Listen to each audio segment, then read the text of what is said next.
በመሃል አዲስ አበባ ቅንጡ አፓርትመንቶች ባለ 1 መኝታ 70 ካሬ በ480 ሺህ ብር፣ ባለ 2 መኝታ 100 ካሬ በ690 ሺህ ብር እንዲሁም ባለ 3 መኝታ 140 ካሬ በ980 ሺህ ብር እንደሚያገኙ ያውቃሉ?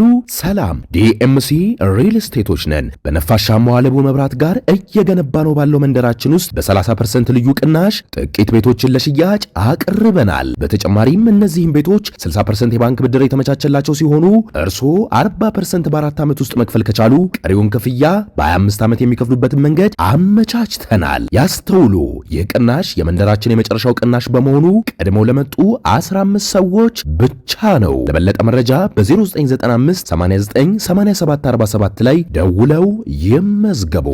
ግን አብቅቷል? በእርግጥስ ተጠናቋል? ጥያቄው ይሄ ነው። ይህ ከዓለምነህ እንስማ ፕሮግራማችን ነው። ከዓለምነህ እንስማ።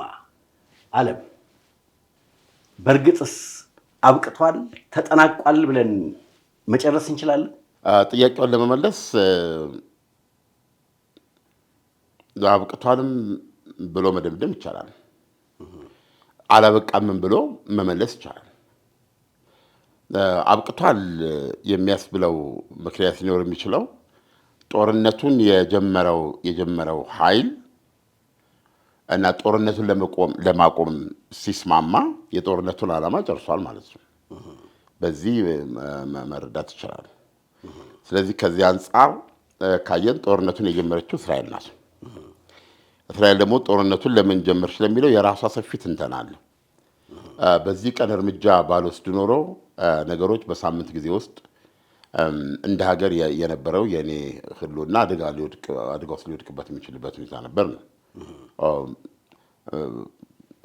ኢራኖች አቶሚክ ቦምብ የመስራት ውሳኔ አድርገው ቦምቡን ለመያዝ የሚያስገባቸው የማይቀለበስ ሂደት ውስጥ ሊገቡ ይችሉ ነበር ነው። ስለዚህ ይሄን በማድረግ ከራሴን በትክክል ሊያጠፋኝ የሚፈልግ አገዛዝ ነው እና ከሚከተሉት ርዕዮተ ዓለም በተነሳ ትክክል ነው ብለው ያምናሉ ነው የምትለው እስራኤል ትጥፋ ብለው ሲናገሩ ከቃላት ከቁጣ መግለጫ ባለፈ በተጨባጭ መጥፋት አለባት፣ መጥፋትም ትችላለች ብለው ያምናሉ። እስራኤል ልትጠፋ የሚሰሩት የሚንቀሳቀሱት በተግባር የታየ ነገር አለ ማለት ይቻላል። አዎ ፒውርሊ እንደዚህ አይነት ዓላማ ነበራቸው። ደግሞ ይቻላል ብለው ነው የሚያምኑት። በእንግዲህ በእስራኤል አቀራረብ ማለት ነው። በተለይ ራሱ የኦክቶበር 7 የሐማስ ጥቃት ከራሱ አቅማ ነው ከኢራን ጋር ምንም እንኳን ባለመቀናጀቱ ንዴት ቢኖራትም ኢራን አልተቀናጀም።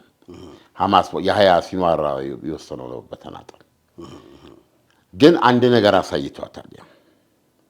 አመላካች ነው። አዎ ለኢራን አንድ ነገር አሳይቷታል። የእስራኤልን ቨልነራቢሊቲ የእስራኤልን በቀላሉ የመጠቃት ልታጠቃት እንደምትችል ያሳየ ጥቃት ነው የምትለው። ስለዚህ ይሄ ከፍተኛ እንትን ነው ምንድነው ማጥፋት እንችላለን የሚል እንትናቸውን በጣም ያጠናከረው ነው ይላሉ።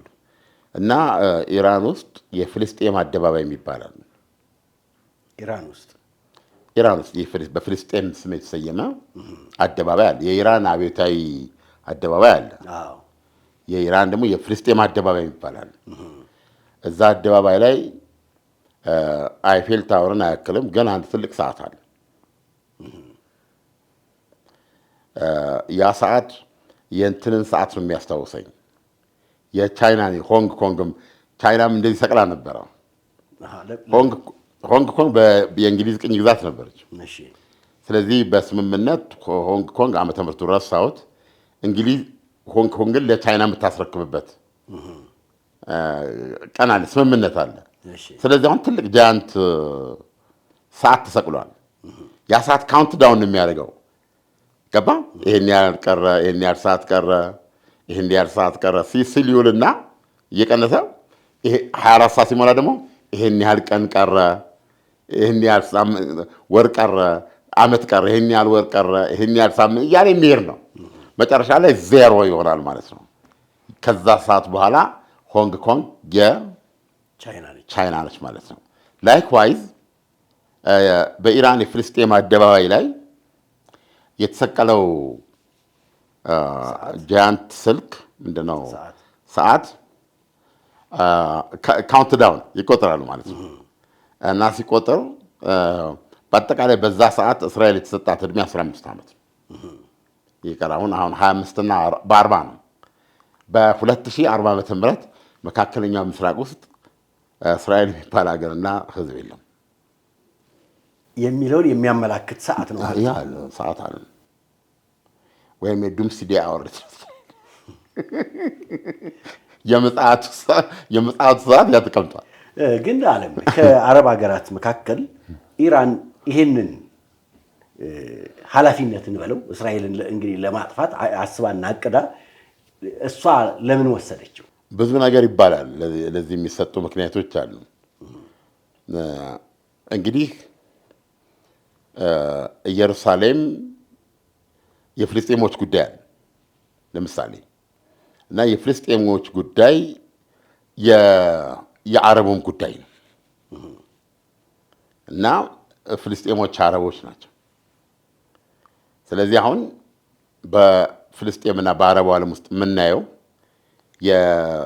የተጎራበቱ የፍልስጤምና የእስራኤል መንግስት የሚባሉ ያቺም ታክል ተጎራብተው የሚኖሩበት ሁለት ሀገር የኦስሎ ስምምነት ላይ እንትን አድርገዋል።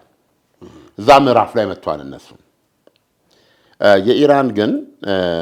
የኢራን ግን እስራኤል መጥፋት አለባት።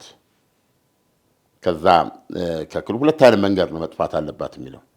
አንዱ መንገድ አንድ ሰው አንድ ድምፅ በሚል መንገድ የፍልስጤም ፍልስጤሞች አሉ፣ እንደገና እስራኤል አለች፣ አንድ ሀገር ይሁን የሚል ነው። አሁን ይህም በሚሆንበት ጊዜ የዲሞግራፊ ልዩነት ያመጣል። ምክንያቱም ከ2 ሚሊዮን በላይ እስራኤላውያን ፍልስጤማውያን አሉ፣ እስራኤላውያን አረቦች አሉ። እንደገና ደግሞ ፍልስጤማውያን 5 ሚሊዮን፣ 6 ሚሊዮን፣ 7 ሚሊዮን አሉ። እነሱ ሲቀላቀሉ ወደ 7 ብዛታቸው በጣም ከፍ ይላል ነው። ስለዚህ ምንድነው በዲሞክራሲ ደግሞ ማጆሪቲ ሩልስ በሚለው መንገድ ፖለቲካሊ እስራኤል የሚለውን ነገር ማክሰም ይቻላል። ስለዚህ ይሄ ደግሞ አንቲቴሲስ ነው አቀራረቡ። በታሪክ ሲታይ እንዴት ነው ታሪክ እየተናገር መሆኑን ይከታተላሉ አሁን አድማጮች። አሁን ለምሳሌ ታሪክ ስንል የግድ መጽሐፍ ቅዱስ ብቻ አይደለም። ወርልድ ሂስትሪንም ብናይ አሁን የምታነሳቸው ታሪኮች በወርልድ ሂስትሪ ላይ ስናወራ አሁን እኛ ወሬ እያወራ መሆኑን ለማለት የሚያስቸግር ነገር የመጣው አንቲቴሲስ ነው። በ1947 ኖቬምበር 29 በተባበሩት መንግስታት ጠቅላላ ጉባኤ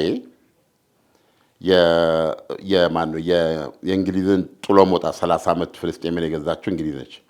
የእሷን ጥሎ መውጣት ተከትሎ እቺ ራስ ፍልስጤም የምትበለው ቋንጣ መሬት በጣም አነስተኛ መሬት ነው። ይሄንን የሁለት ህዝቦች እንዲሆን እንዳይሆን ውሳኔ ተሰጥቶ ነበር ኖቬምበር 29 እና እዛ በድምፅ ብልጫ ሁለት አገሮች እንዲመሰረቱ ተወሰነ። የቀረበ እቅድ ነበረ። ያን ሲያጠና የነበረ ስፔሻል እንትን ነበር። ስለዚህ ከዚህ እስከዚህ ያለው መሬት የይሁዳውያን፣ ከዚህ እስከዚህ ያለው የፍልስጤማውያን የአረቦች ነው የአረቦች ተብሎ ተወሰነ። ኢየሩሳሌም በተባበሩት መንግስታት ስር የዓለም ከተማ ሆና በተባበሩት መንግስታት የሶስቱም ታላላቅ ሃይማኖቶች ማዕከል ስለሆነች ተደረገ ማለት ነው። አሁን ታሪካችን የሚጀምረው እንግዲህ ከዛ ነው።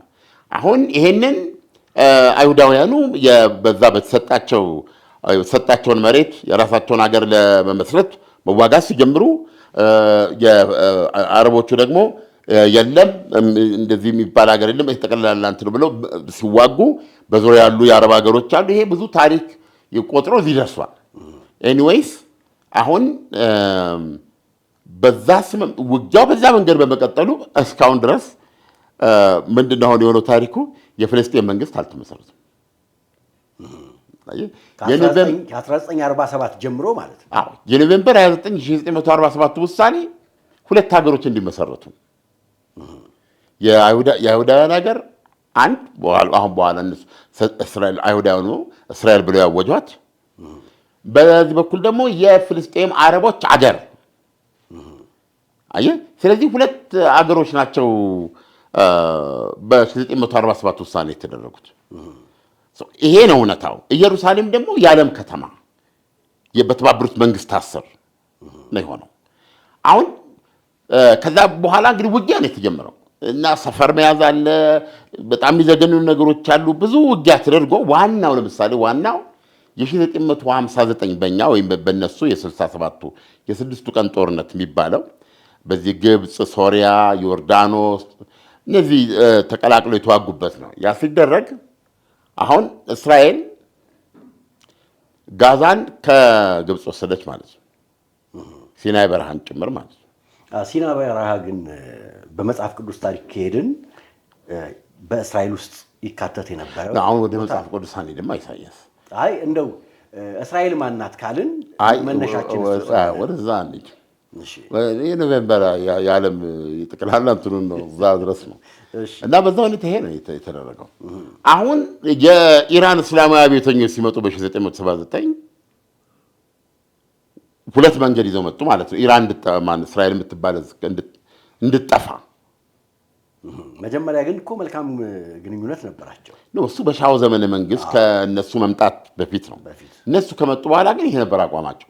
አንዱ ፖለቲካሊ እዛ 1947 ላይ የ1947 ኖቬምበር 29 ውሳኔ ላይ ለመድረስ አይሁዳውያኑ ያደረጉት ረጅም ትግል አለ፣ ብዙ ሂደት አለው። ከዛ በኋላ ደግሞ ከ1947 ውሳኔም በኋላ ራሷ አሜሪካ ውጭ ጉዳይ ሚኒስትሯ ማርሻል ምናምን ነበር የሚባሉት የጦር ሰው ናቸው። እንደዚህ እስራኤል ትመሰረታች በዚህ ይሄ መቀጠል የለበትም ብሎ ይሄንን የሚቀለብስ ውሳኔ በአሜሪካ ስም ለተባበሩት መንግስታት ድርጅት አስገብተው ሁሉ ነበር። ያስገቡበት ምክንያት ምንድነው? ኢንዲፌንሲብል ነው። ይሄን ዲፌንድ ልናደርጋት አንችልም። ገባ? እስራኤል ያለችበት መሬት በአረቦች ዙሪያ ነው ያለችው። ስለዚህ እንትን ቢመጣ ሚሊተሪሊ የጦር ሰው ናቸው። በወታደር ዜር ኢዝ ኖ ዌይ ያችን ሀገር ዲፌንድ ማድረግ የምንችልበት። ስለዚህ ይሄንን ተቀልብሶ እነዚህ ሀገሮች አንድ ላይ ሆነው የአንድ ሀገር ህዝብ ሆነው እናያቸው በሚል ያንን የሚቀለብስ ውሳኔ አስገብተው ነበር። በአምባሳደሩ የአሜሪካ አምባሳደር አቀረበው እዛ የተባበሩት መንግስታት ድርጅት ውስጥ ከሃሪ ትሩማን ነበሩ ያኔ ፕሬዚደንት። ገብቷል። ያው ብዙ ሂደት አለ። ሃሪ ትሩማን ጋር አይሁዳውያኑም ደጅጠን አሉ። ሃሪ ትሩማን ደግሞ በራሳቸው ኮንቪክሽን የእስራኤልን መወለድ የሚፈልጉ ሰው ናቸው። ያ የተባለው ነገር በጣም ነው የሚያከብሯቸው እኚህን ውጭ ጉዳይ ሚኒስትር ማርሻሉን። እንዴት ግን በዚህ ላይ እሳቸው የተለየ አቋም ነው ያላቸው። ስለዚህ ኢንዲፔንደንስ አለ። ውጭ ጉዳይ ሚኒስቴሩ ያለውን አልሻሩም። ማን ናቸው? ሃሪ ትሩማን አልሻሩም። ምንድን ነው የተደረገው? በመጨረሻው ሰዓት ላይ በኋላ ላይ የእስራኤል ፕሬዚደንት የመጀመሪያው ፕሬዚደንት የሆኑት ዶክተር ዌዝማን የዛዮኒዝም መሪ ነበሩ ያን እሳቸው እና በጣም ደክመዋል፣ ሽማግሌ ናቸው እና እሳቸው አሜሪካ ውስጥ ሄደው 2-3 ሳምንት ቆይተው ደጅ ተጠንቶ በጣም የፍልሚያው በጣም ከባድ ነበር ዋይት ሃውስ ውስጥ እና እሳቸው በሌላ እንግዲህ በሰው ተደርጎ ሃሪ ትሩማን ጋር እንዲገቡ እድል ተሰጣቸው። ምክንያቱም ሃሪ ትሩማን ጋር እኚህ ሰው ማለት የእስራኤሎች የሀገርነት ትግል ኢምቦዲመንት ናቸው። ገብተዋል። እኚህ ከሄርጽል የተቀበሉ ናቸው እንትኑን የዱላ ቅብብሉን ማለት ነው። ስለዚህ አሁን እሳቸው በሚኖራቸው ግን ለእሳቸው ነገሯቸው። ጀሩሳሌም የሚለው መጽሐፍ በጣም የተነትነዋል። ምንድን ነው ያሏቸው? አሜሪካ አቋም ወስዳለች። የ1947 ኖቬምበር 29ን ታሪካዊ ውሳኔ የሚቀለብስ እዛ ያሉትና አረቦቹና አይሁዳውያኑ አንድ ላይ መኖር አለባቸው፣ አብሮ መኖር ይለማመዱ እንጂ አሁን ያለው ይሄ ሁለት ሀገር የሚለው ነገር አያስኬድም፣ ዲፌንድ ልናደርገው የምንችለው አይደለም በሚል ቀለበሱት ማለት ነው። እና የዩናይትድ ስቴትስ አሜሪካ ፕሬዚደንት ሃሪ ትሩማን ሂሮሺማና ናጋሳኪ ላይ አቶሚክ ቦምቡን ያስጣሉ ናቸው።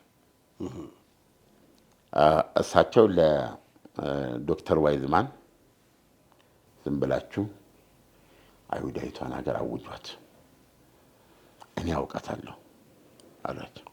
ቃል ገቡ። ዛት ዋዝ ሴክሬት ዳይሬክትሊ ይሄ ለማን ኮሚኒኬት የሚደረገው? ለነ ዴቪድ ቤንጉሪዮን።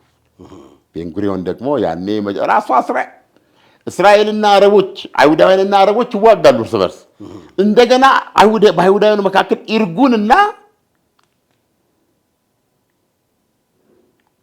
ስሙ አንዱ ያስታው ይጻፍልን ማስቻለ ኢርጉንና በኋላ የእስራኤል ጥንስስ ሃጋና የእስራኤል ጥንስ ያሁኑ አይዲኤፍ ሃጋና ነው መነሻው፣ ጥንስሱ ሃጋና ነው። እነዚህ የእስራኤል የመጀመሪያ ወታደሮች ናቸው እንደ ሀገር ያኔ በሽምቅ ውጊያ ላይ የነበሩ ናቸው።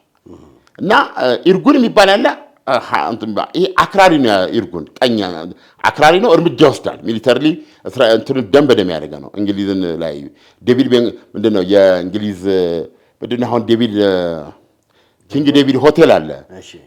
እሱን ለጥቃት አትሮ ብዙ እንግሊዛውያን ሞተዋል።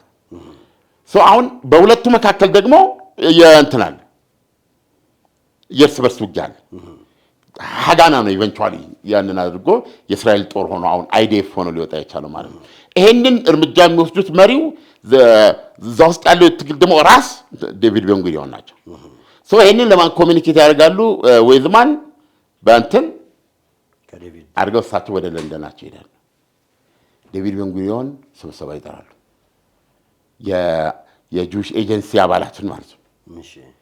እና ቴልአቪቭ አንድ ላይብረሪ አንደርግራውንድ ውስጥ ገብተው በ1948 ውጊያው እርስ በርሳቸው አረቦች ራሳቸው እንደቀጠለ ነው፣ ውጊያ ነው። እዛ ገብተው በድምፅ ብልጫ ማለት ነው በጣም በጠብንትን ነው እንድትታወጅ ይስማማሉ። ትልቅ ሪስክ ነው የወሰዱት። አሁን እንግዲህ ምን ማለት ጠቅላላ ያደረጉናል ጦርነት መጋበዝ ማለት ነው። እና ያንን እሳቸው ያነባሉ ማለት ነው። እና እንደዚህ ሀገር ብለው ያው እስራኤል ያዕቆብ ስም እና እስራኤል አብሎ ሀገር ታውጃለች አሉት። እግዚአብሔር ለያዕቆብ ያወጣለት ነው። አወጇት ማለት ነው።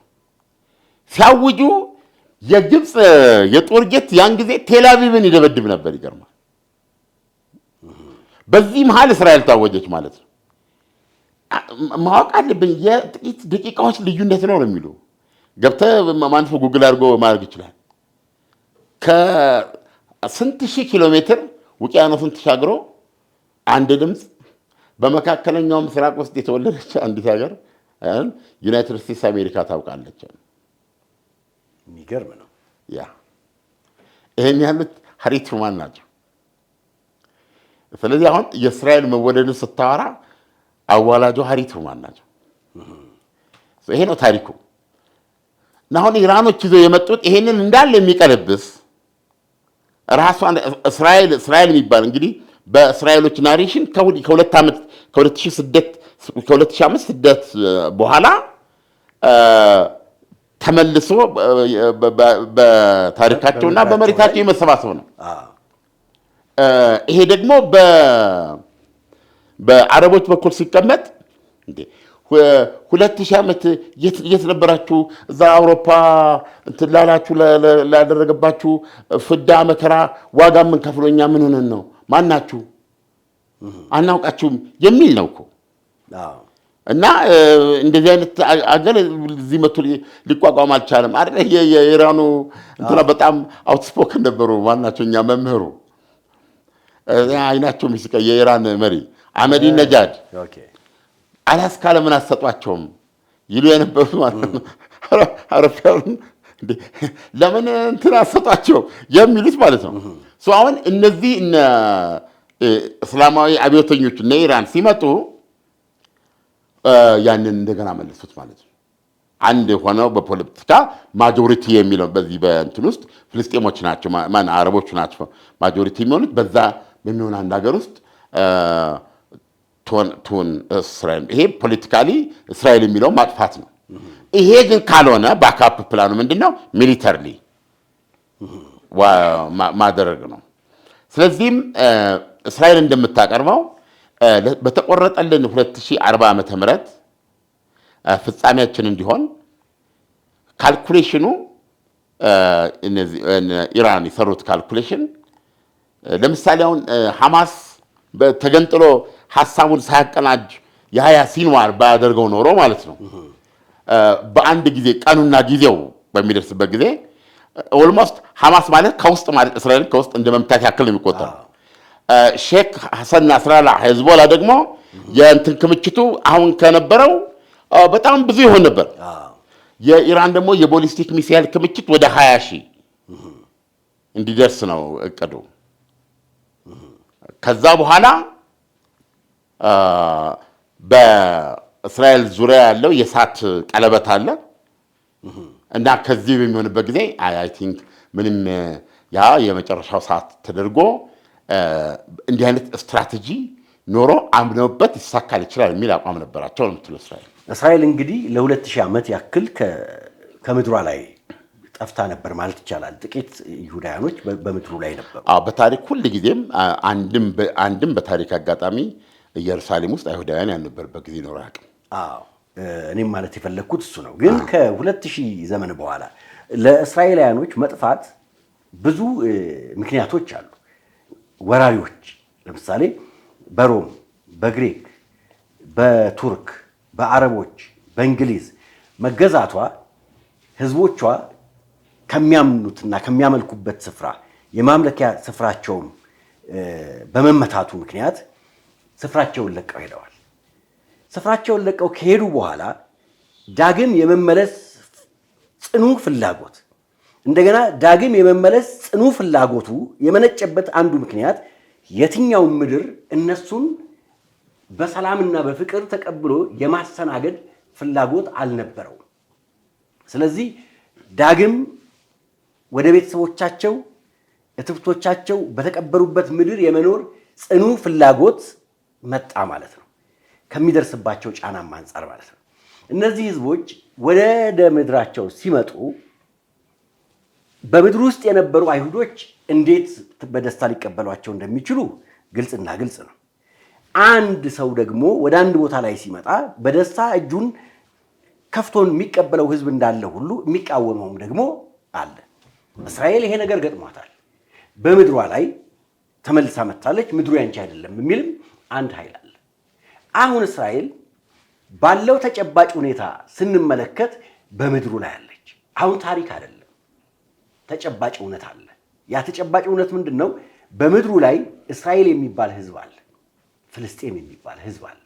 ሁለቱ ህዝቦች እንዴት በጋራ ተሳስበው መኖር ይችላሉ? እሱ ሌላ ጥያቄ ነው። በሂደት ዓለም ሊመልሰውና ሊፈታው የሚችለው ወይም ደግሞ ሁለት ህዝቦች ሊመልሱት የሚችሉት ናቸው። እስራኤል አሁን ባለው ተጨባጭ ሁኔታ ዝም ብላ እንደ ሌሎች ሀገር መኖር ትችላለች ወይ? የህልውና ከፍተኛ ስጋት አለባት ወይ? ካለባት ስላለም ነው አሁን በተጨባጭ ያየነው ጦርነት ያለ ነው። አሁን ለምሳሌ ዙሪያውን የነበሩ ሐማስን እንውሰድ፣ ሂዝቦላን እንውሰድ፣ የየመን ሁቱ አማጽያን መጠኑ ቢያንስም እሱን እንውሰድ። ግን ዋናውና አንጓው ኢራን ይሄ ጉዳይ እንደ ፍልስጤም ኢቨን በድንበር እንኳን የሚገናኙ ሀገሮች አይደሉም። እንደ ፍልስጤም እንደ ግብፅ የጉዳዩ ባለቤት ነው ወይ? ይመለከተዋል ወይ? ለምንድን ነው እዚህ ውስጥ አንድ ማስተካከያ ለመስጠት ያው ታሪኩን በማንበብ ማለት ነው። አይሁዳውያን ወደ ኢየሩሳሌም መመለስ መንፈሳዊ ነው፣ በውጪ በስደት ዓለም የኖሩበት ምድር ካለመስማማት የመነጭ አይደለም። በስደት በኖሩበት ዓለም ብዙ መከራም ቢቀበሉም ግን ይሄ የህዝቦች ታሪክ ነው እና ወደ ኢየሩሳሌም መመለስ የመንፈሳዊ ጽናት ነው። እንደውም አንዳንድ ወደ መጽሐፍ ቅዱስ እንግዲህ ካነሳው ገብተህ ስታይ ለምሳሌ እንትኖች ተጫውተውታል። ቦኒየምስ በተናገ በጣም ከተወዳጅ ዜማዎቻቸው አንዱ ነው እና እስራኤላውያን ባቢሎን ተግዘው በነበረበት ጊዜ ከባቢሎን ወንዝ አጠገብ ከባቢሎን ወንዞች ማዶ አዝነን ተቀምጠን ጽዮንን ባሰብናት ጊዜ እጅግ አለቀስን። ባክ የ3000 ምናምን ታሪክ ነው አይደል? ስለዚህ እዛ እኮ ነው የሚሉት አሁን አንቺን ረስቼ ሌላ ከተማ ካልኩኝ ቀኜ ትርሳኝ ነው ቀኜ ትርሳኝና መላሴ ከተናጋዬ ጋር ትጣበቅ የሚል እንዲያን እንትን አለ። ስለዚህ በጣም ስፒሪቹዋል የሆነ ነገር አለ ወደ እንትን የሚል። ስለዚህ ያ ነው የዛ ጉዞ ሂደት ነው። እንደገና ተመልሰው ለዚህ ቦታ ላይ ለመምጣት ያደረጉት ትግል ዛዮኒዝም ማለት ወደ ጽዮን መመለስ ማለት ነው። ይሄ ነው ግን ይሄ የእስራኤሎች ናሬሽን ነው። ይሄን ናሬሽን ደግሞ ቶታሊ የኮሎኒያሊዝም ናሬሽን ነው ብለው የሚያምኑና እኩይ ነው ዘረኛነት ነው መጥፋት አለበት ብለው የሚያምኑ ደግሞ አሉ። የየራሳቸው ናሬሽን አላቸው። እኛ እዚህ ለምን ማለት አንችልም። በአንድ ወቅት በተባበሩት መንግስታት ድርጅት ደረጃ ጽዮናዊነት ዘረኛነት ነው ማለት ነው፣ ሬሲዝም ነው ተብሎ መወገዙና መፈረጁ ይታወቃል። ብዙ ውጣ ወረዶች አሉ በዓለም ውስጥ ስታዩ። አሁን ኢራኖች መጡ ማለት ነው። ኢራኖች መጡና ይህን we can put an end to it አሉ። የእስራኤል ፕሮጀክት ማጥፋት እንችላለን ብለው መጡ። ይህን ያሉበት ለምንድን ነው? ቅድም ያነሳው ጥያቄ አለ። well the Palestinians are Arabs አለም እና የላርጁ የአረቡ አካል ናቸው። ፍልስጤም ቀጥተኛ ወደ 400 ሚሊዮን አረብ ነው ያለው መካከለኛው ምስራቅ። እነ ኢራን ፐርሺያንስ ናቸው፣ ፋርሶች ናቸው። ነገር ግን እንዳልኩህ ከአረቦችም በላይ ሆነው ለፍልስጤሞች እጅግ ተቆርቋሪ ሆነው ነው ይጥፎ የሚል ነገር ያሉት። ይሄ እንግዲህ አንዳንዶቹ ለኢየሩሳሌም ያላቸው ቀናይነት ነው ብለው የሚያስቡ አሉ። በሌላ በኩል ግን በመላው የእስልምናው ዓለም ተቀባይነት ለማግኘት በወቅቱ እነሱ አብዮታቸውን ሲመሰርቱ ጠባቸው ከማጋ ነው። የሻው ዘመነ መንግስት ማለት በአሜሪካ አቀፍ ውስጥ የነበረ ነው። አሜሪካና ኢራንና እስራኤል እኮ በጣም ወዳጅ ነበሩ። ይሄን አንስተነዋል።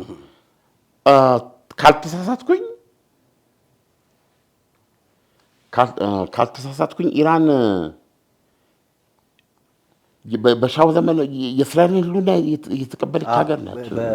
በሻዩ ዘመን የእስራኤልን ህልውና ከተቀበሉ ሀገራቶች አንዷ፣ እንደገና ደግሞ ለእስራኤል ህዝቦች መጠጊያና መጠለያ የሆነች ሀገር ናት።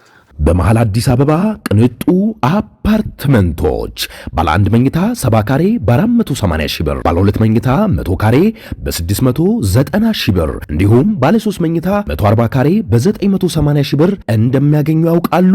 ሰላም ዲኤምሲ ሪል ስቴቶች ነን። በነፋሻማው አለቡ መብራት ጋር እየገነባ ነው ባለው መንደራችን ውስጥ በ30% ልዩ ቅናሽ ጥቂት ቤቶችን ለሽያጭ አቅርበናል። በተጨማሪም እነዚህም ቤቶች 60% የባንክ ብድር የተመቻቸላቸው ሲሆኑ እርስዎ 40% በ4 ዓመት ውስጥ መክፈል ከቻሉ ቀሪውን ክፍያ በ25 ዓመት የሚከፍሉበትን መንገድ አመቻችተናል። ያስተውሉ፣ ይህ ቅናሽ የመንደራችን የመጨረሻው ቅናሽ በመሆኑ ቀድመው ለመጡ 15 ሰዎች ብቻ ነው። ለበለጠ መረጃ በ0995 898747 ላይ ደውለው ይመዝገቡ። እነዚህ እስላማዊ ቤተኞች ሲመጡ ታግለው ያሸነፉት የቀደመውን የሻውን ዘመነ መንግስት ነው። የሻው ዘመነ መንግስት ደግሞ እንዳልኩ የአሜሪካና የእስራኤል ወዳጅ ነው። ስለዚህ አሁን እዚህ ስልጣኑ ሲይዙ ለነሱም አውቶማቲክ የህልውና ጠላት አድርገው የወሰዱት ማንን ነው? እስራኤልና ኢራንን ነው። የእነሱን ቢልቢል የሚል አብዮት ሊያጠፉ ይችላሉ ብለው ሊሰጓቸው የሚችሉት ሁለቱን ነው። ስለዚህ እነሱ ማነው እስራኤልን ማጥፋት አሜሪካንን ከሰላጤው ጠቅላላ ማባረርን መሰረታቸው አድርገው ተነሱ ማለት ነው። ይሄ ነገር ነው አሁን እያደገ መጥቶ እዚህ የደረሰው ማለት። ስለዚህ እዚህ ደረጃ ላይ ሲደርስ ኢራኖች ያላቸውን ይህንን ሐሳብ ወደ ምን መጣ? አሁን በእስራኤል ዙሪያ ቀለበት መስራት ጀመሩ ማለት ነው። ፓርት ኦፍ ዛት ስትራቴጂ ማለት ነው አይደለም? የዛ ስትራቴጂ ማለት ነው። አሁን አስገራሚው ነገር እንዴት አድርገው ነው ሐማስን የኢራን ሊያደርጉት የቻሉት የሚለው ነው። አሁን ኢራኖች ምንድን ነው ያደረጉት? በዚህ ውስጥ የአረቡ ዓለም የሙስሊሙ ዓለም ድጋፍ ይኖራቸዋል። ምክንያቱም ቅድም እንዳልኩ የፍልስጤምን ኮዝ ይዘው ነው እንትን ያሉት እስራኤልን ኮመን ኤኒሚ ገባ በሚል ነው ያሉት። ግን በዚህ ውስጥ የመጣው አዲስ ነገር ምንድን ነው?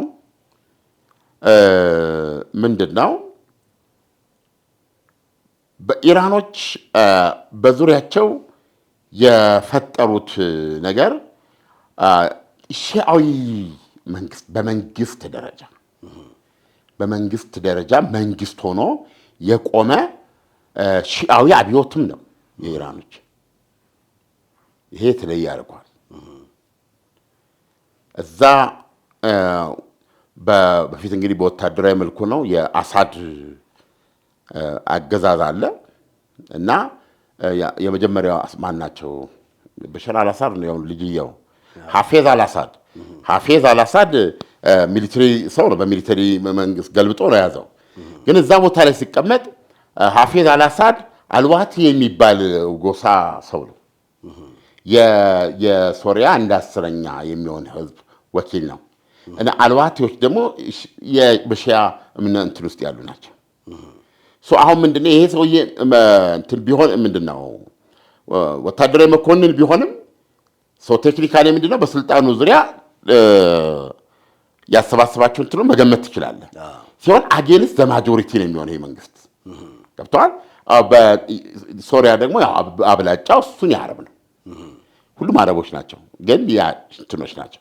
ስለዚህ አሁን ስፔሻል ግንኙነት ነበረ በኢራንና በሶሪያ መካከል እስከ መጨረሻው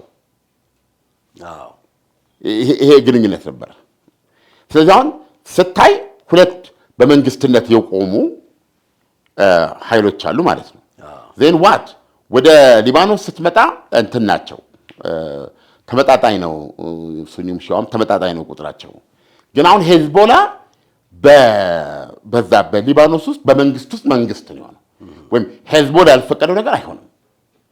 አሁን ሼክ ሐሰን ናስራላ በዛ ደረጃ የቆሙ ናቸው። የሚያዙት ሚሊተሪ ያለው ገንዘብ ፈንድ የሚደረገው በኢራን ነው እና ፓርላማ ውስጥ ለምሳሌ ዶሚኔቲንግ ዋና ድምፅ ነው እንደ ንጉስ ማለት ነው። ያ እነሱ ያልፈለጉት ነገር አይሆንም። ስለዚህ አሁን ቴክኒካሊ ሼክ ሐሰን ናስራላን ደግሞ የፈጠሩት ሄዝቦላ ያን አይነት ኃይል ሆኖ እንዲወጣ የተቻለው በአክሲሱ ኢራን፣ ደማስቆ፣ ሊባኖስ የሚል ነው። ስለዚህ አሁን እዚህ ጋር የተመሰረተ ተመልከት እና ደግሞ የመን ስትመጣ አላውቲዎች መነሻቸው ሰዓዳ የሚባል ከተማ አለ። ሰዓዳ ሰሜን እዛ ድረስ ከኢትዮጵያ ስደተኞች በጦር ካምፕ እንትኖችን ብዙ ስደተኞችን እንደይባለው ዲቴንሽን ሴንተር እሱ በአሜሪካ የጦር ጀት ተመቶ በጣም የሚል ነገር አይታል። ሰዓዳ ነው እንደሱ ከተማ። ሰዓዳ ከምትባለው ከተማ አመፀው መተው ነው አማጽያን ናቸው እየተዋጉ መተው ነው ሰንዓ ላይ ብዙ ነገር አድርገው እኛኛው ሰው የየመኑን የማናቸው ሳውዲ አረቢያ ገብተው በዛ የቀሩ ማለት ነው አድርገው ነው። አሁን እነሱ ደግሞ አሁን በመንግስትነት ነው ያሉት የመን ውስጥ። አሁን የምታየው በመንግስትነት ነው ያሉት። ይሄ የፋርሶችን መነሳት የሚያረጋግጥ ነው። ይሄ ፋርሶች ይላሉ። በፊት እኮ አንዳንድ ሰዎች ሲጽፉ ዝም ብሎ እኮ የሚመጣ ነገር እኮ አይደለም። አሁን ይሄ በሙሉ እኮ ከፍተኛ ገንዘብ የሚፈስበት እኮ ነው። ውስጡም የሳይንስና ቴክኖሎጂን ይዞ መነሳትን ታያለ። እና ይሄ ነበር የነበረው። አሁንም ያለው ማለት ነው። አሁን የተለየ ነገር የሚሆነው ምንድነው? ሐማስ ከኢራን ጋር ያለው ቁርኝት ከፍተኛ ነው። ሐማስ ከእስራኤል ጋር ያለው ቁርኝት ግን በአቋም የሐማስ መሰረቱ ሐማስ ከምን ውስጥ የወጣ ነው? ከሙስሊም ወንድማማቾች ውስጥ የወጣ ነው። ሙስሊም ወንድማማቾች ስሩ መሰረቱ ውልደቱ ግብፅ ነው። ገብተዋል። እነዚህ ሱኒዎች ናቸው፣ ሱኒ ሀይሎች ናቸው። አሁን በዚህ መካከለኛው ምስራቅ የሰላጤው ሀገሮች አብዛኛዎቹ በየሀገራቸው እየተዋጉ ያከሰሙት ነው። ገብተዋል። ኳታሮች ብቻ ናቸው ደግፈው ያዙት። ያን ጊዜ የሚገባው በአብዛኛው እሱ የማህበራዊ ነገሮች ላይ በሕክምና የምግብ እንትኖች በዚህ መንገድ ነው እንትን የሚለው ሐማስ ከዛ ውስጥ ይወጣል። እንዴት ግን መጨረሻ ላይ ሐማስ ከማን ጋር ነው እጅና ጓንቶ ነው የምናገኘው? ከኢራን ጋር ነው። አሁን ሁለቱ እንትን አይሉም። ለምሳሌ ሐማስ ያው ሱኒ ነው ንስቶች ያለ ይሄ ለምን ሆነ የሚለውን ነገር ስታይ ትንሽ ከሌላው ፒክቸር ላይ ይለያል። ግን በጣም የሚገርምህ ምን ማለት እንደሆነ ይሄ ልዩነት ላሳየ። ሶሪያ ውስጥ ጦርነት አልተጀመረም። በዚህ በእንትኑ በምንድነው በዚህ በአረብ ጸደይ ምክንያት ሶሪያ ውስጥ የእርስ በርስ ጦርነት ሲካሄድ በአረብ ጸደይ ጦርነት ሲካሄድ ኢራን 100% የአሳድን መንግስት ደግፋ ሄዝቦላን ሙሉ በሙሉ ታዘምታለች። አፍጋኒስታኖች እንደዚህ ተሰበሰቡት ዜግነት ሰጣ በሁለት ሶስት ግንባር ንዋግ ወታደሮች አሉ እዛ አድጋለች። ማነች እንትና ትደበድባለች። ከላይ ራሽያ ትደበድባለች። መሬት ነክሰው ይዋጉ የነበረው ግን በዋነኛነት ሄዝቦላ፣ የኢራን ወታደራዊ መኮንኖች ብዙዎቹ እንደዚህ አይነት ፍልሚያ ነበር ይደረግ የነበረው። ያኔ ሐማስ ተለየ። ገብቷል። ሐማስ አቋሙ ከማን ጋር? ሐማስ አቋሙ ከሚሊተሪ ኦፊሰርስ ምንድነው ወታደራዊ ምንድነው ንቅናቄ የሚባለው ከራሱ ከሶሪያ ጦር ውስጥ ይወጡ እና በአብዛኛው የተለያየ የሚያሳዝን የተለያየ ደጋፊ ኃይል ያላቸው ምንም እነዚህ በአብዛኛው ሱኒ ከሆኑት ጋር ከነሱ ጋር ነበር አቋሙ። አጌንስት አሳዶች ነበረ። በዚህ ብዙ ጊዜ በሁለቱ መካከል የነበረው ግንኙነት ቀዝቅዞ ነበር። ሰው ይሲ አሁን የሚገርም ግን አሁን መጨረሻ ላይ የነበራቸውን ግንኙነት ጥልቀት ማወቅ ከፈለክ አንድ ነገር ልንገር። ሐኒ አልተገደሉም። ቴህራን ሲገደሉ የእሳቸውን ቦታ እሳቸው እንግዲህ የፖሊት ቢሮ የፖለቲካ መሪው ናቸው የሐማስ እና የእሳቸውን ቦታ ማን ያዝ ተብሎ እጩ አለ። የራሱ ሂደት አለው ሐማስ። ያንን ሲያደርጉ እንትና የሰጠው ነገር ያኔ ተደብቆ ትእዛዙ ሰጥ ነበረ። ያነበብነው ያህያ ሲንዋር በሐኒ ምትክ እዛ ቦታ ላይ ሊመጣ የሚችለው ሰው ምንም አይነት ፍልስጤምን የወደደ ይሆን አንዱና መለያው ፍጹም ታማኝ ሆነ ለኢራን መሆን አለበታል። ኢራንን ፍጹም የሚደግፍ ለኢራን ፍጹም ታማኝ ሆነ ነው መሆን ያለበት አለ ሐኒ። ማነው ያህያ ሲንዋር።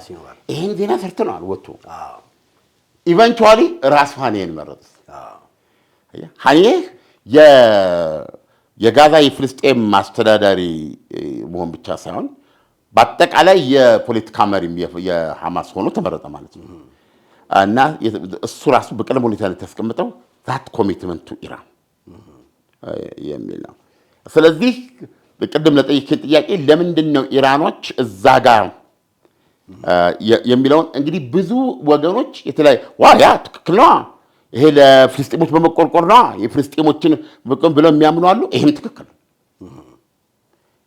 የለም በዚህ በስተጀርባ ሆኖ እነሱ የሚፈልጉትን ነገር ለመፍጠር እንዳይታዩ ከለላ ለመፍጠር ሁሉም ሰው እንዲደግፋቸው ለማድረግ እና በዚህ ውስጥ የፐርሺያን መነሳት እውን ለማድረግ ነው። የፐርሺያ መነሳት እውን መሆን የሚለውን ሰው እንደየራሱ ይረዳው ለማድረግ የሚሉ አሉ። የት ነው ትክክል? በሰው ዘንድ ትክክል የሚባል ነገር የለም። በሰው ዘንድ ጥቅም ብቻ ነው ያለው ወይም ፍላጎት በሰው ጥቅም ብቻ ነው ያለው። እኔ አንዳንድ ጊዜ ሰውነቱ እውነትን አይችልም ወይንም ነገር ስለዚህ እውነታችን ስጋችን ነው። እውነታችን የስጋ ምቾት ብቻ አይደለም፣ የመንፈስ ምቾትም እንፈልጋለን አይደል? የአንዳንዶቻችን የመንፈስ ምቾት አይደለም የፊት ወንበር እንዲቀመጥልህ ሻል ያለ ወንበር ላንተ እንዲሆን ፍትፍቱ በአንተ በኩል እንዲሆን ፈገግ ብሎ ብቻ አይደለም ሁሉን ነገር እንደዚህ እንደምታስበው ሁሉ በመንፈስም አንተ የምትወደው አንተ የምታምንበት ነገር ብቻ እንዲሆን በዙሪያው እንደዚህ ትፈልጋለህ እና ራሱ ኢየሱስ ሰው እውነት ይችላል ወይ ይሄ ቲዮሬቲካሊ ትሩዝ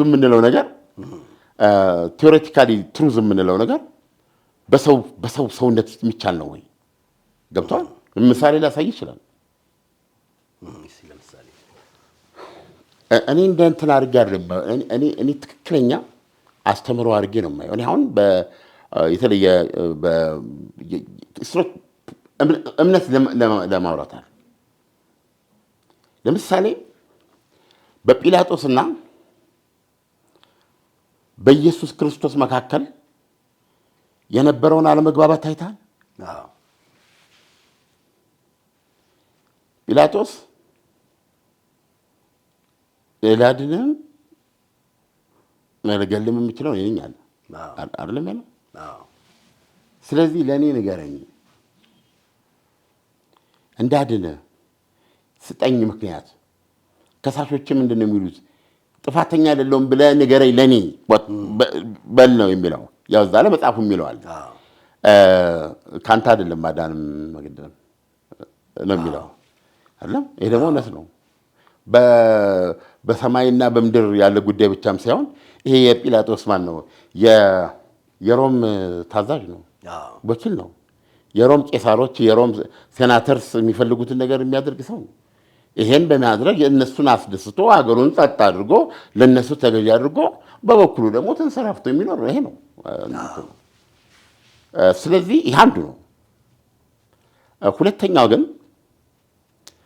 ከእግዚአብሔር ካልሆነ በአንተ የሚሆን ነገር የለም ነው ያለው እሱ እና ዮሐንስ ወንጌል ላይ ስትል በጣም የሚገርመኝ ከመጽሐፍ ቅዱስ ለኔ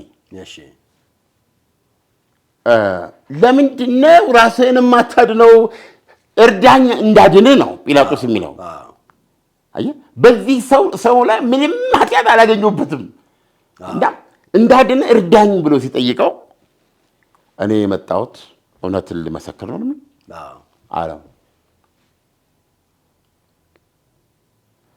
በጣም እኮ የሚገርም ነው እና የጲላጦስ መገረም አጥንቴ ድረስ ነው የሚገባኝ የጲላጦስ መገረም አጥንቴ ድረስ የሚገባኝ እውነት ምንድር ነው ብሎ ጠይቀው አሁን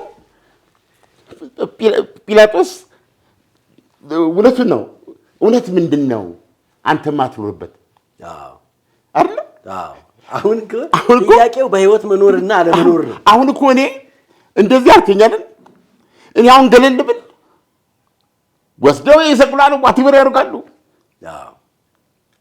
ስጋህን አሰቃይቶ አንተንም ይሰቅላሉ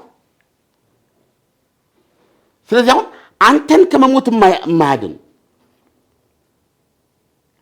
ማለት ምንድነው እውነት ብሎ የሚጠይቀው አይ የሰው እውነት ከራሱ ተስፋፍቶ ከራሱ ጥቅም ከራሱ መኖር ከራሱ ምቾት ከራሱ እንትን ውጪ የሰው እኛ በጲላጦስ ነው የምንወከለው ዓለም በአጠቃላይ ስለዚህ ያንን እውነቱን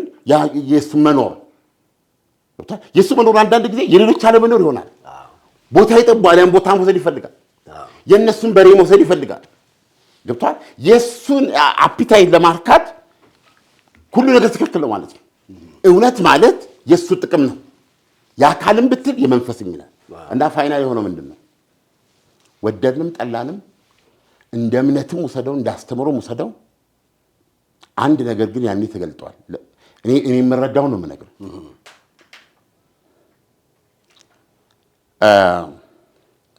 እውነትን አግንኖ እውነት በልጦበት ስጋውን ሰጥቷል ስጋውን ለመከራ አሳልፎ ሰጥቷል መጽሐፍ ቅዱስ ነው የሚያስተምረው ማለት ነው ህይወቱን ሰጥቷል በሶስተኛው ቀን አንስቷት ይሏል እኔ ደግሞ በጣም ደስ የሚለኝ እንደችን ሳላት እንዳላልፍ ክርስቶስ እውነት ምንድነው ተብሎ ሲጠየቅ መልስ አልሰጠም ፊገሪታውት አንዳንዴ ለምን መልስ አልሰጠውም ለምሳሌ እውነት ምንድነው ብሎ ይጠይቀዋል ሲጠይቀው እኔ በዚህ ጥፊ አቃለኝ እኮ ኬጂ ላይ ነው እሺ እኔ ደስ ይላል አሁን ዘመኑ እንዲህ አይነት ውይይት እንድታደርግ አይፈቅድም ግን መልስ ሰጥቷል አልሰጠም? እኔ ሰጥቷል ብዬ ነው የማምነው። አዎ መልሱ በዝምታው ምክንያቱም ሪሊ ነው የምነግርህ እስከ ዛሬ ድረስ ሲያስረዳ ቢሆን ለጲላጦስ የሚገባው ነገር የለም። ኢትስ ላይክ ለአንበሳ እችን ሚዳቆ አትብላ፣ ይሄን ሚዳቆ መብላት እንደሌለበት ለማሳመን መሞከር ማለት ነው። ኢምፖሲብል። እኛ በጣም ውስን ነን። እኔ እንደዛ ልማም ነው በጣም እንደገና ደግሞ እውነት ብሎ ክርስቶስ ተጨባጭ እውነት ቢናገር እስከ ዛሬ ድረስ ሊከራከሩ ይችላሉ እንጂ አይተማመኑም። ግን ዘሜሴጅ ምንድን ነው? እውነት ምንድን ነው አለ። መልሱ በሱ ዝምታ ውስጥ ያለው መልሱ ከአንድ ሁለት ይመስለኛል። አንዱ ካንተ ለአንተ ምክንያቱም አጠቃላይ እንትኑ ይሄን ሊገነዘብም ቅድም እንዳልኩ ለአንበሳ ሚዳቆን አትብላ ብሎ የማሳመን ስራ ነው የሚሆነው። የተለያየ ዓለም ላይ ናቸው። ስለዚህ ትንፋሽን አታጠፋም። አንዱ ነው። ሁለተኛው ደግሞ ራስ ድረስበት ነው የሚመስለኝ። በኋላ ላይ እኮ የጲላጦስ ታሪክ መጨረሻውም እንደሆነ የተለያዩ እንትኖች አሉ። አንዱ ግን እዛ ሴኔት ቀርቦ ተወግዞ የሮምን ጥቅም አላስጠበቅም ተወግዞ አንድ ቃል እዛ ላይ ፊልም አይቻለሁ የተናገረው እኔ ስለዛ የኢየሩሳሌም የፍልስጤም ሰው ነው የማስበው ነው ያላቸው። እንደዛ ነው ያላቸው እና ፋይናሊ ራሱን አጠፋ የሚል ነው አንዱ። ሌላ እንትና አሁን ከምናወራው ጋር ምን ያገናኘዋል ነው የምትለኝ? በጣም እርግጠኛ ሆኜ ነው የምነግርህ። ገብቶሃል? የሰው ልጅ ፈተናው ጲላጦስን አለመሆኑን ያረጋግጥ ማንም ሰው በሚያነሳው መፈክር፣ በሚያነሳው ተቆርቋሪነት፣ በሚለብሰው ዩኒፎርም ውስጥ በሚያደርገው ቆብ፣ በሚያደርገው ኪፓ፣ በሚያደርገው ጥምጣም፣ በሚያደርገው ዘርፋፋ ተለጣፊ የተለያዩ ዩኒፎርሞች አሉ በዓለም ላይ። በየዩኒፎርሙ የቆመ ሰው ለራሱ ማቅረብ ያለበት ጥያቄ እኔ ከጲላጦስ ነኝ አይደለሁም ብሎ ነው መጠየቅ ያለበት። ገብተዋል? ምክንያቱም ጲላጦስ አንተ ሙት አንተ ዳን ብሎ መወሰን የሚችል ሰው ነበረ እና ሁላችን የምንናገረው ነገር እውነት ገብተዋል። አንዳንዶቹ እኔ ሞር ምን ይላሉ የዛሬ 2000 ዓመት በፊት ፍልስጤም በሚባለው ምድር ላይ ከቤተልሔም በረት ውስጥ ተወልዶ ታሪኩን ያመጡና በሌጣ እግሩ የ3 ዓመት የተመላለሰው አንድ ነገር ነው ብሎ ሄደው ይላሉ። አንድ ነገር ብሏል አይደል? ምን አለ? ሐዋርያቶቹን ምንድነው የጸሎተ ሐሙስ ነው የሚባለው? እኔ ብዙ እንትን አለው ጸሎተ ሐሙስ የጉልባን ምን በላበት ማለት ነው። የዛን ጊዜ ያደረገው ነገር ታቶ ዘሜቴች አይደል? ይቻለናል ወይ ነው ጥያቄው። እኔ በጣም ነው የሚሰለቸኝ የዓለም ነገር ስክት ነው የሚለው እንደው አንዳንድ ቀን እንደው እና እምቡርቅ ብሎ ይላል እግራቸውን አጠባቸው ይላል። ይህ እነዛን ሐዋርያቶቹን በሙሉ ማለት ነው። እግራቸውን ካጠባቸው በኋላ ሁሌ ሚስ አላደርግም አያለው በቤተ ክርስቲያን መሪዎች ይሄን ሲያደርጉ እግራቸውን ይሰማል አርጎ ነው የሚለው። በኋላ እንግዲህ ሌሎችም አሉ እና አንዲት የተናገረው ምንድን ነው ያስተላለፈው መልእክት? እናንተም እኔ እንደወደድኳችሁ እናንተም እርስ በርስ ተዋደዱ። ከዘመን ዘመን ሰው ያልቻለው ነገር ይሄ ነው እና ጠቅላላ የዛ መልእክት ዓላማ ይሄ ነው። ሁሉም ሰውን በራሱ በግሩፕ በጎራ ሆኖ ሲያደርግ እውነቱን ለመረዳት አይችልም ስለማይፈልግ። እንደገና ደግሞ እውነት ቢገባው እንትኑን ያጠፋበታል። አሁን የተቀመጠበት የያዘውን ነገር ሁሉ እንዲታው ስለሚያደርገው ማንም ሰው ያን መተው አይፈልግም። ማንም ሰው ቅቅሉን መተው አይፈልግም። ጥርሱን መተው አይፈልግም። ገብቶሃል? አጥንቱን በቁርጥ መተው አይፈልግም። እና ሪሊ በሰው ሰውነት ውስጥ በሰው ስጋ ውስጥ እውነት ይቻላል ወይ የሚለውን ጥያቄ ማንሳት አለብን። እኔ ሁል ቀን አእምሮዬን የማርቀው ራሴን አውርጄ በሀሳቤ ነው የምነግርህ። ለራሴ ብዙ ክብር የለኝም። እኔ ከጲላጦስ ጋር ለይቼ አላይም። እውነት የለም፣ ግን አንዳንዴ እውነት ያስፈልጋል። አየህ እውነት ስትፈልግ መረጃዎችን ለመመርመር ትችላለህ። ቢያንስ የሃይማኖት ጉዳይ እንዳይመስልህ በአንተ ላይ እንዲሆን የማትፈልገውን በሌላው ላይ አታድርግ ይላል። አሁን ይሄንን ከሃይማኖት ጋር ወንጌል ሰበካ ያድርጉት ሲኖት ወንጌል ሰበካ የትክክለኛ የህይወት እንትን ነው አይደል? የራስን ልጅ እንዲይዘ የሌሎች ልጆች ህፃናት እንደ ድንች ሲጠበሱ ትክክል ነው ብለህ ማየት ትችላለህ? አትችልም በፍጹም። አሁን ክርክሩ ይሆነ እኮ ለዚህ ነው እኮ ዓለም እንደዛ ስለሆነ ስቲል ሰዎች እንደ ድንች ይጠበሳሉ። እንደ ድንች አሁንማ እንዴት እንግደላቸው ነው እድሜ ለሞባይላችን እንዴት እንግደላቸው እንዴት አድርገን የሚል ነገር ነው ያየን ያለ ነው። እና በሰው ሰውነት ውስጥ እውነት የሚቻል አይደለም። ትሩዝ የሚባል ነገር ካለ ትሩዝ ማለት እሱ አየህ ትሩዝ ራስን አሳልፎ መስጠትን ይጠይቃል። ገብቶሃል? ይቅርብኝ ማለት ይጠይቃል። ኖ ይሄ እንደዚህ የምፈልገው ቢሆንም ቢያምረኝም ቢያሻኝም እንደው ቢያደርገኝም ልካልልኝ ብለህ መተውን ይጠይቃል። አይደለም ይችላል። የብዙዎች ስጋ አይችልም። እና አንዳንዶቹ የፊት መሪ ሆነው በዚህ በተለያየ ዩኒፎርም ውስጥ ሆነው ሲሉ አንድ ነገር እኔ የሚታየኝ በዓለም በጲላጦሶች መሞላቷ ብቻ ነው የሚታየኝ እንጂ ትሩዝን ያልፈለገ አያገኛትም። የፈለገ ደግሞ ያገኛታል። ያገኙ ሰዎች ደግሞ ምንጊዜም ድምጻቸው ይሰላም ነው። በሰዎች መካከል ልዩነት አታደርግም። በየትኛውም ግሩፕ ውስጥ ሌላኛውን ግሩፕ ላጥፋ ብሎ ሲነሳ አንተ እሱ ደጋፊ አትሆንም ሰው ከሆንክ። እና በአጠቃላይ የመካከለኛው ምስራቅ ጉዳይ በዚህ ውዝግብ ውስጥ የሚቀጥል ነው። ስለዚህ ይህን ቶፒክ እዚሁ ላይ ገተን በእስራኤል ምንድነው ለመጀመሪያ ጊዜ ዩክሬን ውስጥ የህዝብ አስተያየት ተሰብስቧል። የተሰበሰበው የህዝብ አስተያየት የመጀመሪያ ነው ማለት ይችላል። ምን በተመለከተ በአጠቃላይ ዩክሬን ውስጥ በጦርነቱ ላይ ተሰበሰበ እና የእንትኑን ያደረጉት የዚህ የህዝብ ምንድነው የህዝብ ኦፒኒየኑን ያሰባሰቡት እዛው የዩክሬን እንትኖች ናቸው። ዩክሬን ውስጥ ያሉ ሁለት ተቋማት ናቸው።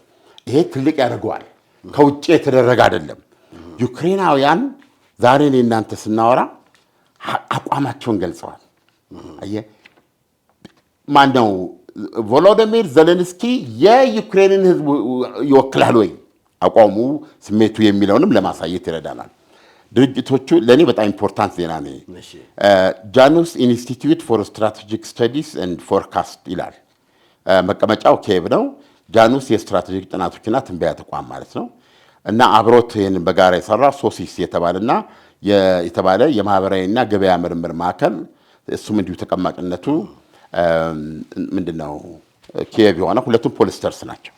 ይሄ ድምፅ አሰባሳቢ እና እነዚህ ባሰባሰቡት ጥናት ውጤት መሰረት 56% ዩክሬናውያን ይህ ጦርነት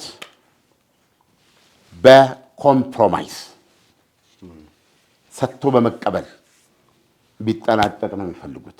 56% ዩክሬናውያን ይህንን ሲያብራራ ምን ይላል? አሁን ራሽያ ያዘቻቸውን 4ቱን ግዛቶች ፕላስ ክሬሚያ ልሳነ ምድርን ለራሽያ በመስጠት በመልቀቅ ህዝቡ የዚህን ያህል ታውቶታል ማለት ነው። ዊ ኒድ ፒስ የሚል 56% ድምፅ ነው።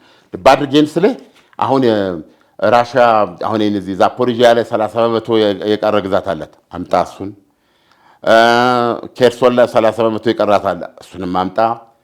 ዶኔትስክ ላይ የቀራ 30% አለ። እሱንም አምጣ። እንደገና ማን ነው ሉሃንስክ ላይ እንኳን 99% እኮ ነው በእጁ ያለው። 1% የቀረቻል። እሱን አምጣ። ይሶበር የራሽያ አርግ ታውቃለህ። ከክሬሚያ ልሳነ ምድርን ደግሞ የራሽያ ነው ብለው እውቅና ትሰጣለህ። ከዛ ከሞላ ጎደል እንግዲህ ይሄ እንደዚህ ብዙ ህልም ነበራቸው ዶናልድ ትራምፕ ይሄን ያደርጉታል በሚል አሁን የዶናልድ ትራምፕ ሁኔታ ብዙዎችን ተስፋ እያስቆረጣቸው ነው። 56% ዩክሬናውያን ይሄንን ይፈልጋሉ። 16.6% የሚሆኑት ደግሞ አሁን ውጊያው ባለበት ቦታ ላይ ፍሪዝ እንዲያደርግ ነው የሚፈልጉት።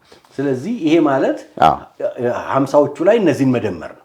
ብዙ አይደለም ልዩነታቸው። 16.6 በመቶ ጦርነቱ በዚሁ እንዲቆምና ዋቴቨር ከዛ በኋላ ድርድር ይካሄዳል በዛ መንገድ የሚል በተኩስ አቁም ይሄ ጦርነት በዚህ ባለበት ቦታ ላይ እንዲቆም ይፈልጉ ናቸው። እስቲል ዞሮ ወደ 12.8 በመቶ ብቻ ኪየቭ እንድትዋጋ ይፈልጋሉ። እና እዚህ ድምዳሜ ላይ ያደረሳቸው ምንድን ነው ለሚለው ብዙ አስተያየት ሰጪዎች ተናግረዋል። ፔታት የሚባል አሰላሳይ ድርጅት ቲንክ ታንክ መሪ የሆኑት ኃላፊ የሆኑት ቮሎዲሚር ሬሲንኮ ለአልጀዚራ ሲናገሩ ምንድን ያሉት በወታደራዊ መንገዶች ብቻ ጦርነቱን ለመፈጸም መተማመን አይቻልም ብለዋል። ኢሰንሽ ያሉት ምንድን ነው አሁን ኔቶ ከኢራን ከዩክሬን ጎን ቆሞም በመካሄድ ላይ ያለው ጦርነት በምንም ምክንያት ከዚህ በኋላ ራሽያን ከያዘችው ጦርነት ለማስወጣት የሚያስችል ምንም ነገር የለውም የሚል ድምዳሜ ላይ ደርሰዋል። ሁለተኛ በጣም በሚገርም ሁኔታ ከ4 ዩክሬናዊ ውስጥ አንዱ ስደተኛ ነው፣ ውጭ ሀገር ነው የሚኖረው። ወደ 10.6 ሚሊዮን ማለት ነው 44 ሚሊዮን ነች። አሁን እንደገና በተለያዩ የአውሮፓ አገሮችም ሆነው ለምሳሌ ዋናዋ ደጋፊ ሀገራቸው ማነች? ፖላንድ ነች። ፖላንድ ውስጥ ዩክሬናውያን በጣም እየተሰቃዩ ነው፣ አትሂዱም ወይ ምናምን የሚል አይነት ነገር። አሁን እንደውም የመጡት ፕሬዚደንት ትንሽ ይለያሉ ይባላል፣ ይቆጣሉም፣ ብዙም ከዘለንስኪ እንትን የሚሉት አይደለም። ይሄንን ስትመለከት ይሄ የህዝብ አስተያየት እንግዲህ ሁለቱም እዛው ዩክሬን ያሉ ናቸው እና እነሱ የሰጡትን ድምፅ ስትመለከት ዘለንስኪ የሚያራምዱት አቋም የህዝባቸውን ፍላጎት ነው ብሎ ለመደምደም አስቸጋሪ ያደርጋል። ምናልባት ሌላ ተለዋጭ የህዝብ አስተያየት መውሰድ አለብን ብለው ካላመኑ በስተቀር ማለት ነው። ሌላው አዲስ ዜና የዩክሬን ፓርላማ ወስኗል ነው ሊወስን ነው ምንድን ነው ከጦርነቱ ፍጻሜ በኋላ እንትን እንዲደረግ ምርጫ። ጦርነቱ ፍጻሜ መቼ ነው? ዛት ኢዝ ዘ ፈኒ ፓርት። የዩክሬን ፓርላማ እንግዲህ ዩክሬን ምርጫው ሳይደረግ ዘለንስኪ እንደቀጠሉ ናቸው። ስለዚህ ፓርላማው ተሰብስቦ አፈጉባኤ ያሉት ነው ተሰብስቦ ምንድን ነው አሁን እውነቱን ለመናገር ዩክሬን ይህን ምርጫ እንድታካሄድ ማድረግ ይቻላል። ለዚህ ራሷ ሩሲያን ተባባሪ ማድረግ ይቻላል። ምክንያቱም ያች ሀገር ሌላ ድምፅ ያስፈልጋታል። ስለዚህ ይሄ እንዲያውም ግን ዘለንስኪ እንዳለ በአጠቃላይ የጦርነት እስካለ ዘለንስኪ አሉ ማለት ነው። ይሄ ደግሞ በሌላ በጀርባ ሲታይ ይሄ ጦርነት የዚህ ጦርነት መቀጠል ዘለንስኪን ያላቋረጠ የስልጣን እንትን ይሰጣቸዋል ማለት ነው። በድሮ ምዕራባውያን አስተሳሰብ ይሄ በጣም የከፋ አምባገነንነት ነው። ኤኒዌይ ፓርላማው ዘለንስኪ ጦርነቱ እስኪያበቃ ድረስ ጦርነቱ ካበቃ በኋላ ምርጫ ያካሄዳል ብሏል። ስለዚህ የጦርነት እንዴት ያበቃል የሚለውን ፓርላማው የገባው ነገር ቢኖር ነው ብለን ነው የምናልፈው። ሌላ ሌተስት ነገር ስለ ዩክሬን ወደዛ እየገባን ነው አሁን የምንሄደው ለማለት ፈልጌ ነው። አይ ቲንክ ይህን ምዕራፍ ዘግተን ወደ ሌላው ሜድ ስላለ ነው እና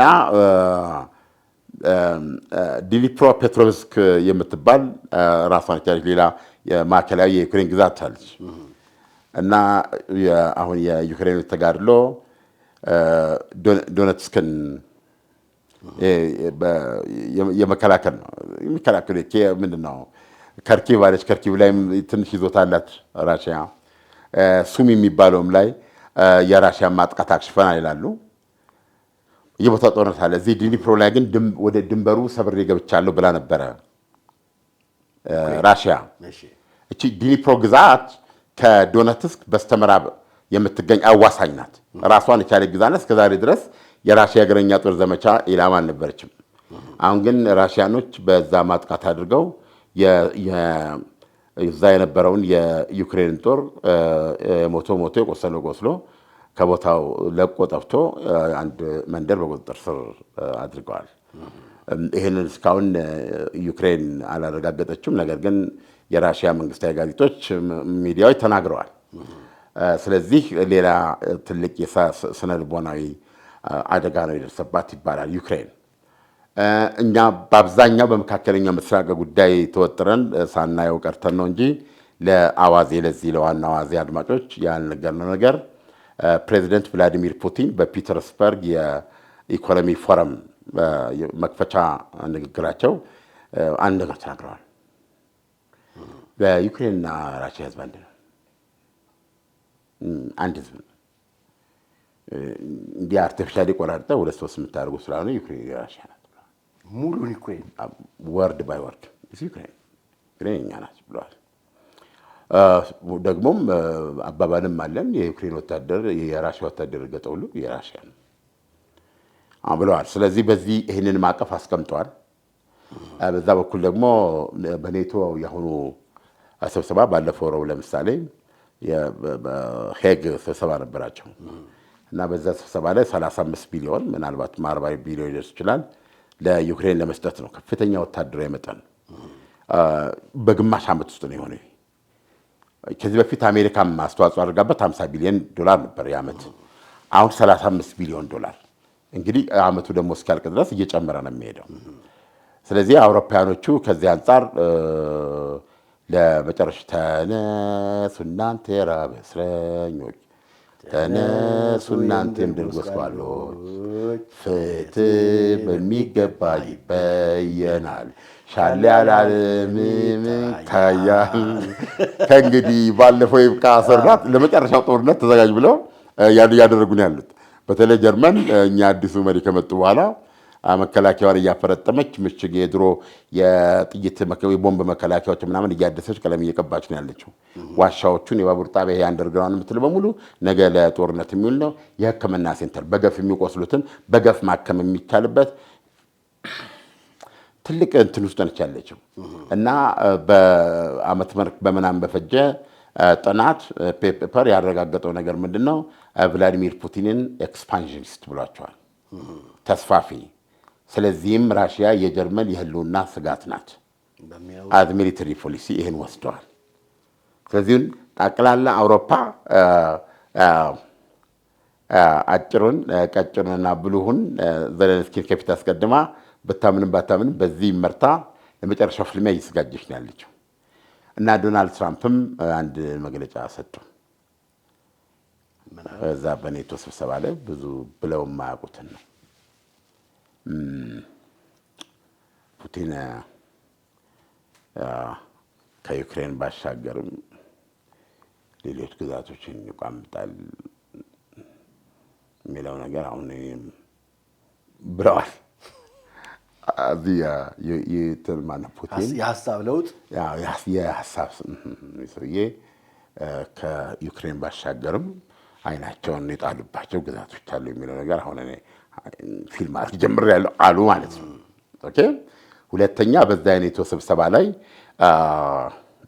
ኢራን ላይ ያንን 61 ሜትር ሰርሳሪ የሰይጣን ዲጅኖ የጣለ የጦር ታይም ወር አሸናፊ ሆነው ነው እየተራመዱ የገቡት።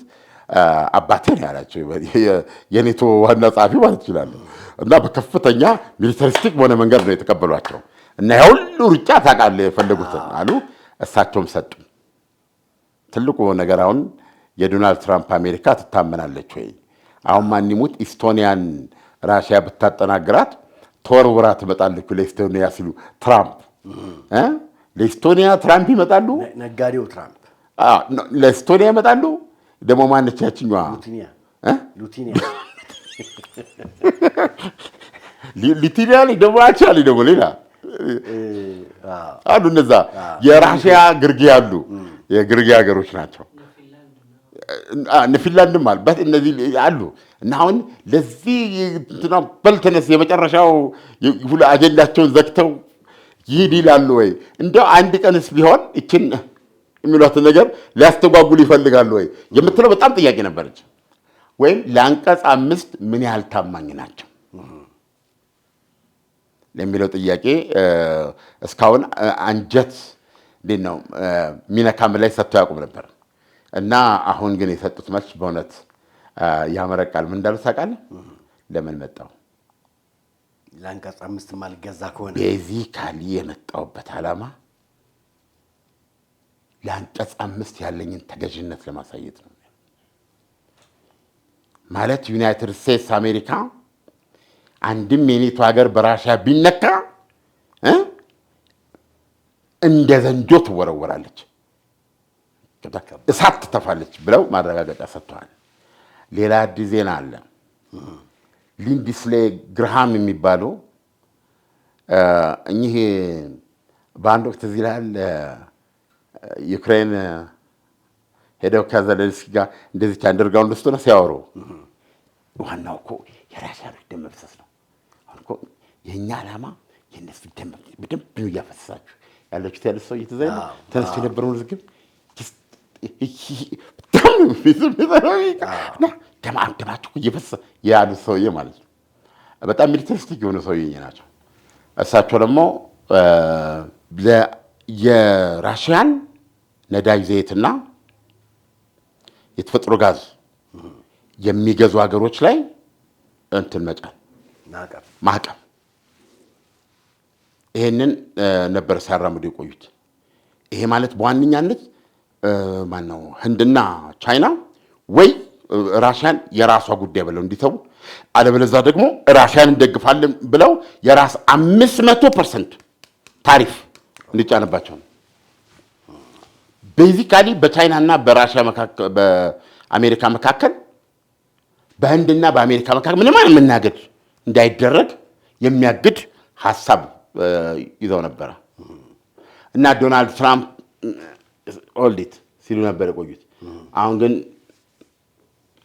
አይ ቲንክ ጊዜው ይፈቅዳል ብለዋል ዶናልድ ትራምፕ እና አሜሪካ ኮንግረስ ላይ ድምፅ እንዲሰጥበት አሁን እየተጠና ነው ሐሳቡ ጋር ከኮንግረስ በኋላ ሴኔት ኦልሬዲ ባደረግነው ጥናት ወዲያው አውቶማቲክ ተቀባይነት አለው ብለዋል።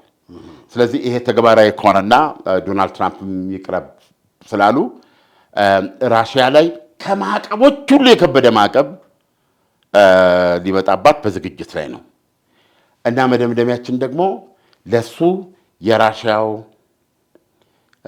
የራሽያው የክሬምሊን ቤተ መንግስት ቃል አቀባይ ዲሚትሪ ፔስኮቭ ያሉት ነው። በጣም በስሜት የተሞላ ነው። በዋነኛነት አውሮፓውያኖችን ነው። ይሄ ሲመጣ በጣም ዲቫስቴቲንግ ነው እና አሁን ሁሉ እነዛ ማዕቀብ ይጨምሩ ነው ያሉት ማለት እሳቸው ምንድን ነው ያሉት? ማዕቀቡን ታርጉትን ማዕቀብ በሙሉ ራሽያ ህገወጥ አድርጋ ነው የምትመለከተው። ማዕቀቡ በጠበቀ ቁጥር ግን የጠመንጃው የሰደፍ እርግጫም እየከፋ ይመጣል ያሉት። ምን ለማለት እንደፈለጉ በስዕላዊ መንገድ ያሳይ። ዛሬው ዝግጅታችን በዚህ ባበቃ። ሰላም ሩቅ ናት ኢሳያስ እና እሳቸው ምንድን ነው ያሉት?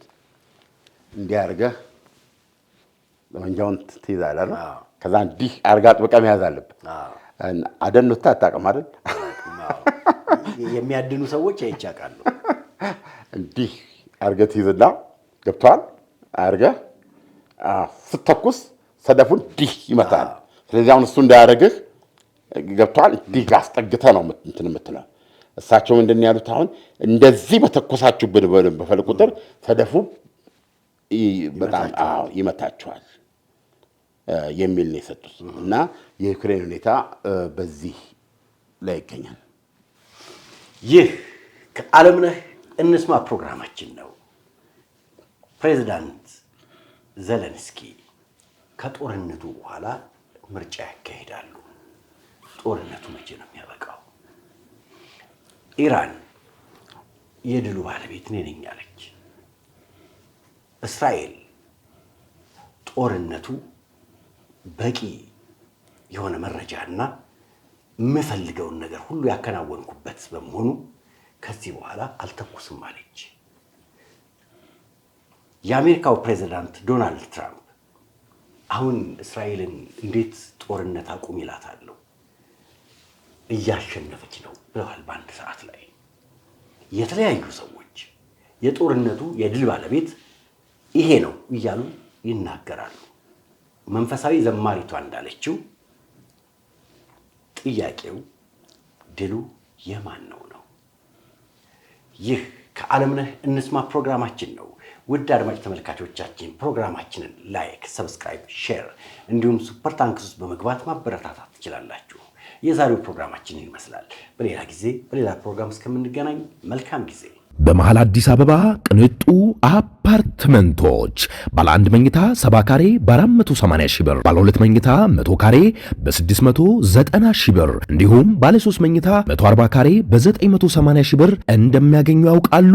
ሰላም ዲኤምሲ ሪል ስቴቶች ነን። በነፋሻማው አለቡ መብራት ጋር እየገነባ ነው ባለው መንደራችን ውስጥ በ30% ልዩ ቅናሽ ጥቂት ቤቶችን ለሽያጭ አቅርበናል። በተጨማሪም እነዚህም ቤቶች 60% የባንክ ብድር የተመቻቸላቸው ሲሆኑ እርሶ 40% በ4 ዓመት ውስጥ መክፈል ከቻሉ ቀሪውን ክፍያ በ25 ዓመት የሚከፍሉበትን መንገድ አመቻችተናል። ያስተውሉ፣ ይህ ቅናሽ የመንደራችን የመጨረሻው ቅናሽ በመሆኑ ቀድመው ለመጡ 15 ሰዎች ብቻ ነው። ለበለጠ መረጃ በ0995 89 8747 ላይ ደውለው ይመዝገቡ።